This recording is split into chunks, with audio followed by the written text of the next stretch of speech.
Hello students, atomic structure के आज के इस लेक्चर में हम लोग पढ़ने वाले हैं बोर्स मॉडल। हम लोगों ने बोर मॉडल पढ़ने से पहले रदरफोर्ड मॉडल की ड्रॉबैक्स के बारे में पढ़ा था। क्या पढ़ा था कि रदरफोर्ड एटॉमिक मॉडल के अनुसार न्यूक्लियस के चारों तरफ रिवॉल्व करता हुआ इलेक्ट्रॉन हमेशा एनर्जी का एमिशन करेगा तो करते करते वो फाइनली न्यूक्लियस में गिर जाएगा। एंड इलेक्ट्रॉन का न्यूक्लियस में गिरना बहुत अशुभ माना जाता है। मतलब ये हुआ कि इलेक्ट्रॉन का न्यूक्लियस में गिरना मतलब एटम का खत्म हो जाना, और एटम खत्म नहीं हो सकता। Atom can not be created, can not be destroyed. तो this was the biggest drawback. And apart from this, spectrum के बारे में नहीं बता पाया था रदरफोर्ड्स मॉडल। उन चीज़ों को कंसिडर करते हुए बोर ने बहुत सारे इंपॉर्टेंट पॉइंट यहाँ पे बताए, जिसके बेसिस पे हम लोगों को बहुत सारी इंपॉर्टेंट इंफॉर्मेशंस निकल के सामने आए। तो चलिए डिस्कस करते हैं इनके मेन पॉइंट्स। पहली बात तो ये है, Bohr's atomic model was applicable only for a single electron system, यानी उन्हीं स्पेसीज के लिए एप्लीकेबल है जिसमें सिर्फ एक इलेक्ट्रॉन होता है। मल्टी इलेक्ट्रॉन सिस्टम के लिए बोर्स मॉडल एप्लीकेबल नहीं होता। बोर्स मॉडल के जो 4-5 इंपॉर्टेंट पॉइंट थे जिनको इम्प्रूव करके रदरफोर्ड मॉडल के ऊपर उन्होंने दिया था, उसकी बात करते हैं। तो पहला पॉइंट था, around an electron revolve around the nucleus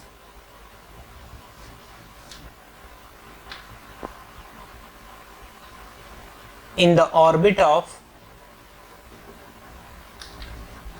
fixed energy value, in the orbit of fixed energy value, और इन्हीं ऑर्बिट्स को stationery orbit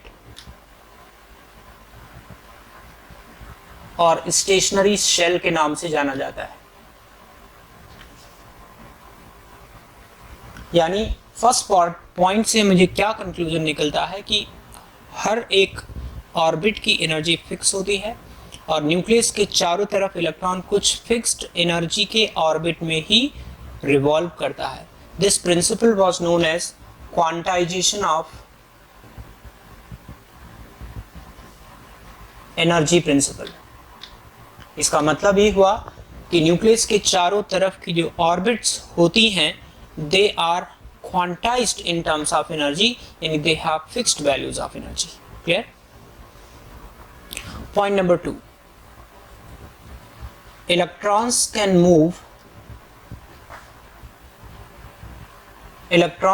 revolve in the orbits whose angular momentum is in the integral multiple of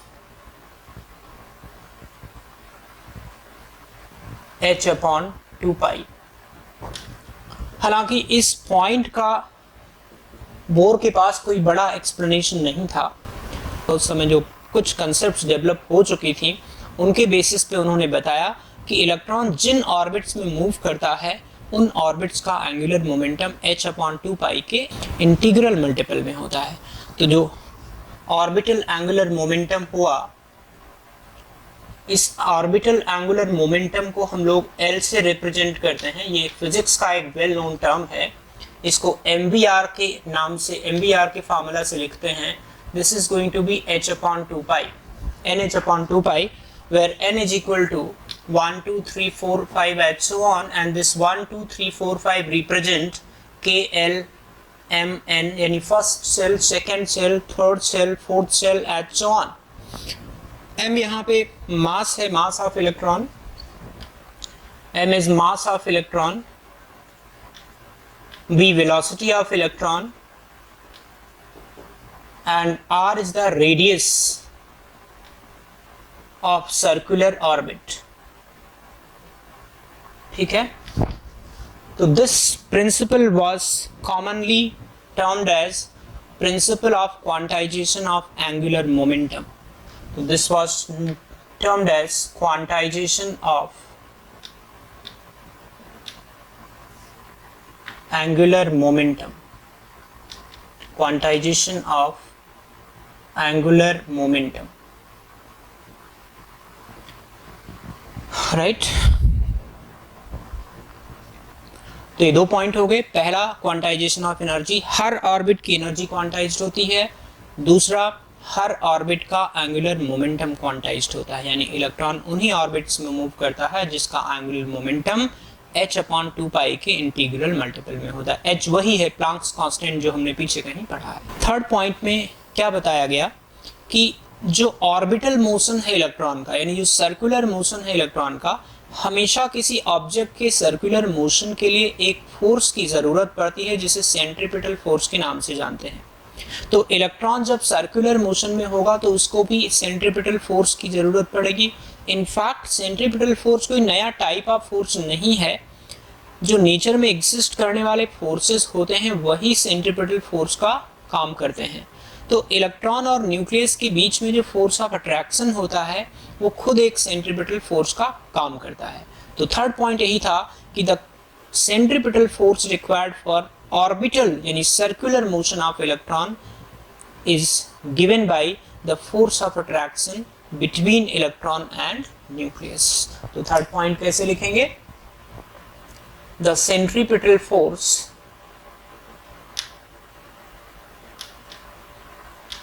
required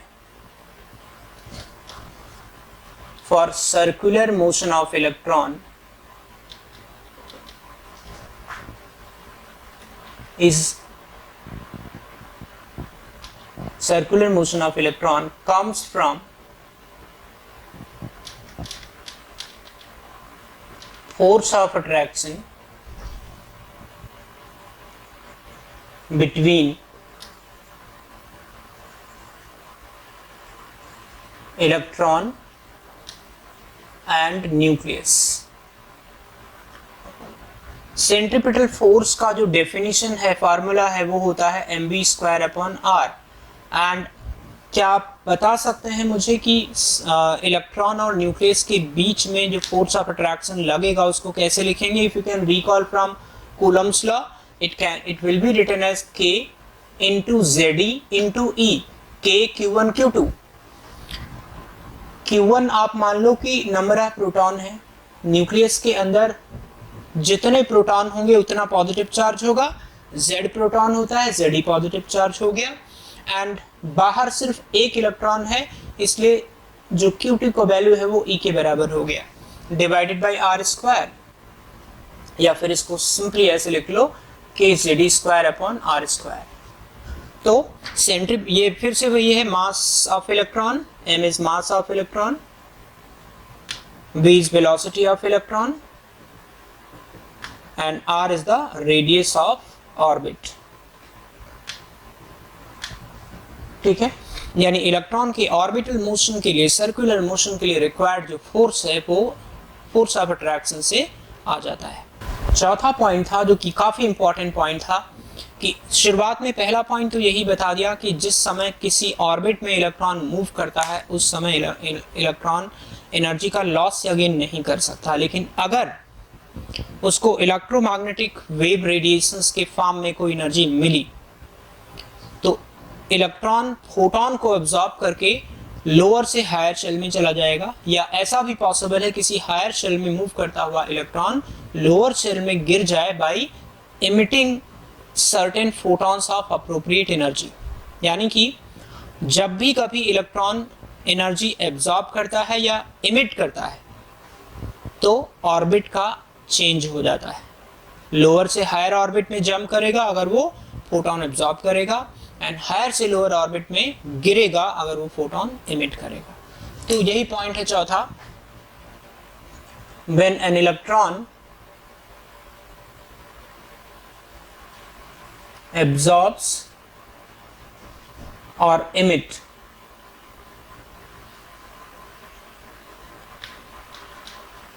energy in the form of electromagnetic radiations,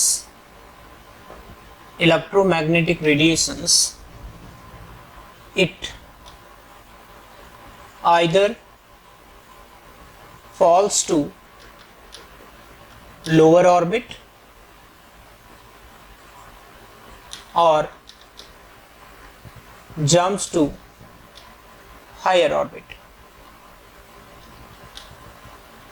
अब मान लीजिए electron जिस orbit में है initially उसका एनर्जी E1 है, इनिशियल एनर्जी ऑफ इलेक्ट्रॉन, और जब वो किसी हायर शेल में जाता है लोअर से तो इसकी फाइनल एनर्जी ऑफ इलेक्ट्रॉन हुआ। अब ये दोनों बातें ले सकते हैं, हायर से लोअर में या लोअर से हायर में। तो जो डिफरेंस होगा delta E, that can be modulus of E1 difference E2 या E2 माइनस E1 लिख दें। जो डिफरेंस ऑफ एनर्जी होगा delta E, that can be written as E2 minus E1 modulus, and this can be equal to h nu or hc upon lambda, where nu is frequency of emitted radiation and lambda is wavelength of emitted radiation, बराबर। तो इस तरह से दोनों orbits की energy का जो difference होगा वो इलेक्ट्रॉन द्वारा एब्जॉर्ब किए गए या एमिट किए गए फोटॉन की एनर्जी के बराबर होगा। तो 4 की पॉइंट हमने बताए। पहला की पॉइंट क्या था? क्वांटाइजेशन ऑफ एनर्जी, यानी किसी फिक्स्ड ऑर्बिट में घूमते हुए इलेक्ट्रॉन की एनर्जी फिक्स होती है। दूसरा, क्वांटाइजेशन ऑफ एंगुलर मोमेंटम, यानी किसी ऑर्बिट में घूमते हुए इलेक्ट्रॉन का एंगुलर मोमेंटम भी क्वांटाइज्ड होता है और उसकी वैल्यू h/2π के इंटीग्रल मल्टीपल में होती है। मतलब फर्स्ट ऑर्बिट में हुआ तो 1h/2π, सेकेंड ऑर्बिट में हुआ 2h/2π, थर्ड ऑर्बिट में हुआ 3h/2π, and so on. And the next point was the centripetal force. Centripetal force is a force required for circular motion of any object. So that centripetal force required for circular motion of electron is provided by the force of attraction between electron and nucleus. Electron और nucleus के बीच में जो force of attraction लगता है वही centripetal force का काम करता है, जो कि रिक्वायर्ड है इलेक्ट्रॉन के लिए, इलेक्ट्रॉन के प्लानिटरी मोशन के लिए। ठीक है। And the fourth point was कि जब भी कभी एक ऑर्बिट में घूमता हुआ इलेक्ट्रॉन एनर्जी का एब्जॉर्प्शन या इमिशन करता है तो हमेशा वो एक ऑर्बिट से दूसरे ऑर्बिट में शिफ्ट हो जाता है, और शिफ्ट होने में जो दोनों ऑर्बिट्स की एनर्जी का डिफरेंस है वो रेडिएशन की एनर्जी के बराबर, यानी फोटॉन की एनर्जी के बराबर होता है। So these are 4 key points of Bohr's model. Now with the help of Bohr's model we are going to calculate energy of electron, radius of electron, velocity of electron, even time period of electron while moving in an orbit. तो ये सारी चीजें हम लोग calculate करने वाले हैं। ठीक, calculation of radius, velocity, time period and energy of electron in a particular orbit. चलिए सबसे पहले रेडियस की कैलकुलेशन करते हैं। अब रेडियस की कैलकुलेशन करने के लिए हम यहाँ पे 2 इंपॉर्टेंट की पॉइंट का उपयोग करेंगे जो हमने बोर्स मॉडल में बताया था। तो जैसे एक की पॉइंट था कि जो एंगुलर मोमेंटम होता है वो nh/2π है, यहाँ पे n ऑर्बिट नंबर है। यहाँ से मैं वेलोसिटी निकाल सकता हूँ nh/2π mr, इक्वेशन 1। एक दूसरी बात और हमने पढ़ी थी कि centripetal force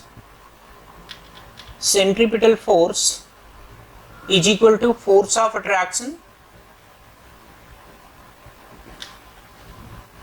between nucleus and electron. तो यहां मैं लिख सकता हूं mv²/r is equal to k Ze²/r²। ठीक है। अब जो वेलोसिटी है उसका स्क्वायर यहां मैं डालूंगा तो मुझे क्या मिलेगा, m into nh/2π mr whole square upon r is equal to k Ze²/r²। तो ये आपका हो जाएगा m/r into n²h² upon 4π m²r² is equal to k Ze²/r²। यहां से एक आर स्क्वायर तो कैंसिल हो गया, तो अगर मैं r लिखूं तो क्या आ जाएगा, r इज इक्वल टू, एक m भी यहां से कैंसिल हो गया, तो n square h square upon 4 pi square, 4 pi square m into K Z E square,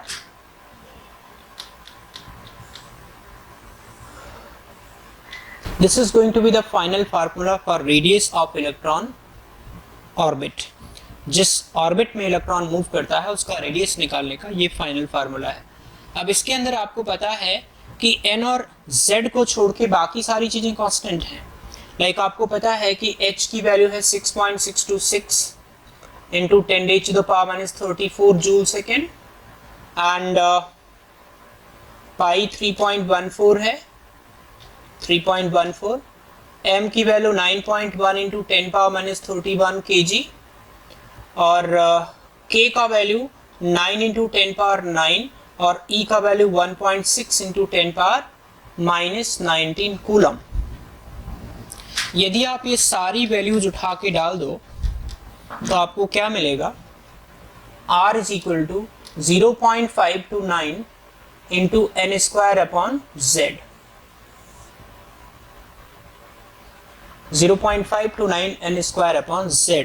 यहाँ पे n और z के अलावा बाकी सारी चीजें कांस्टेंट थी, इसलिए सीधे मैंने सबको सब्स्टिट्यूट करके आपको आसान सा फॉर्मूला निकाल के दे दिया क्योंकि ये सब चीज तो हर एक एटम के लिए, हर एक आयन के लिए फिक्स रहेगा। जो चेंज होगा वो n ऑर्बिट नंबर और z चेंज होगा, उसके हिसाब से आप अलग अलग सिंगल इलेक्ट्रॉन सिस्टम के इलेक्ट्रॉन की रेडियस, आई मीन इलेक्ट्रॉन के ऑर्बिट की रेडियस निकाल सकते हो। तो दिस इंडिकेट्स कि radius of n orbit is directly proportional to n square and inversely proportional to z।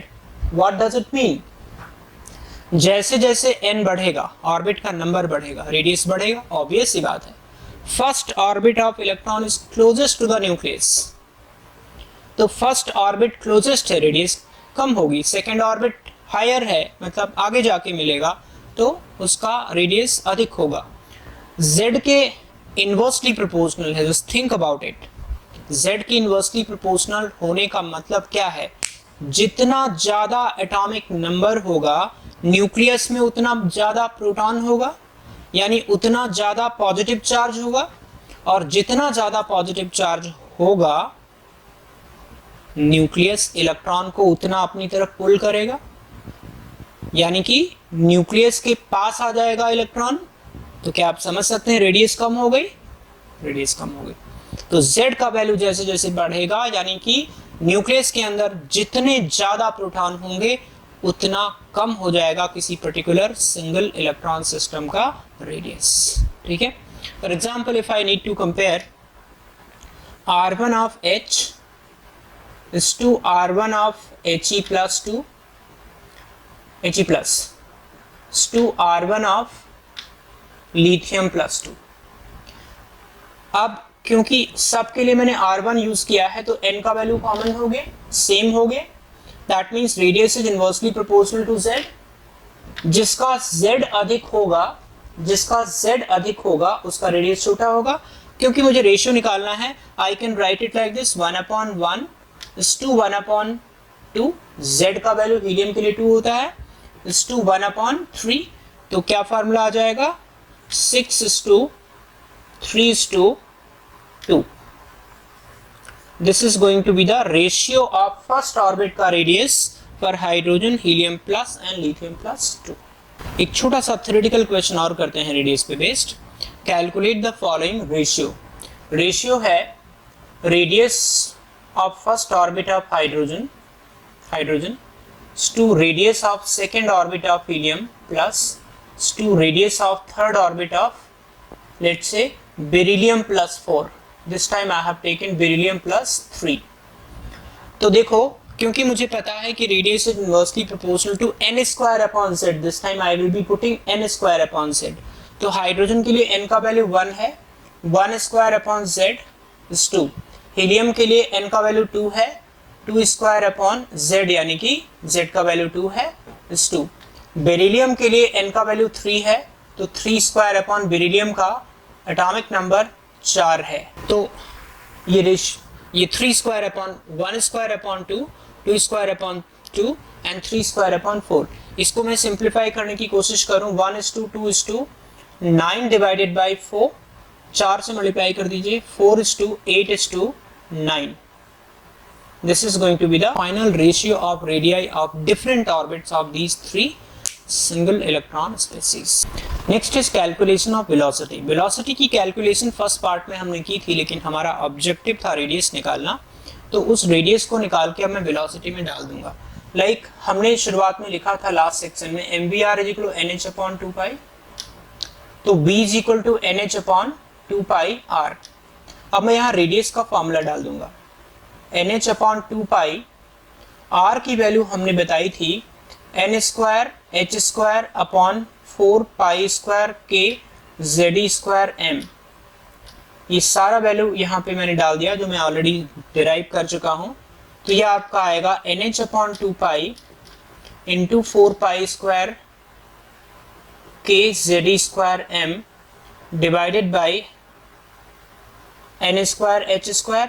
तो NH एक एक तो कैंसिल हो गया, पाई भी एक कैंसिल हो गया, 2 भी कैंसिल हो गया।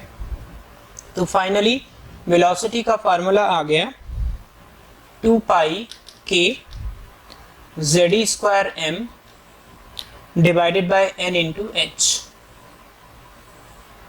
अगेन जितने भी कांस्टेंट है जिनकी वैल्यू मैंने पीछे वाले सेक्शन में बताई है, अगर आप उसको यहाँ पे रख दो तो will be getting 2 into 10 raised to the power 6 into z by n meter per second. This is the simpler one जो कि आपको याद रखना चाहिए, याद करने से आसानी होगी, इनमें इसको याद करने में आसानी होगी, तो इसलिए हमने इसको सिंपलेस्ट फॉर्म में रख दिया है। तो 2 into 10 power 6 z by n। Again you can check velocity is directly proportional to z and velocity is inversely proportional to n।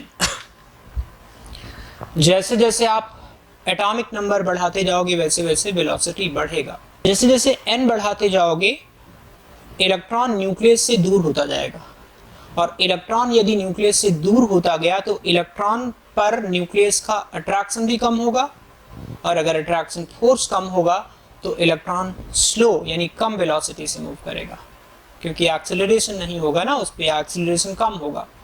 तो जैसे जैसे इलेक्ट्रॉन पे न्यूक्लियस का अट्रैक्शन कम होगा, उस पे एक्सेलरेशन कम लगेगा, उसकी वेलोसिटी कम हो जाएगी, राइट। तो इसी के साथ आज का लेक्चर समाप्त। नेक्स्ट लेक्चर में हम लोग टाइम पीरियड का कैलकुलेशन और एनर्जी का कैलकुलेशन सीखेंगे, ठीक है। उम्मीद है आपको लेक्चर्स सुनने में मज़ा आया होगा।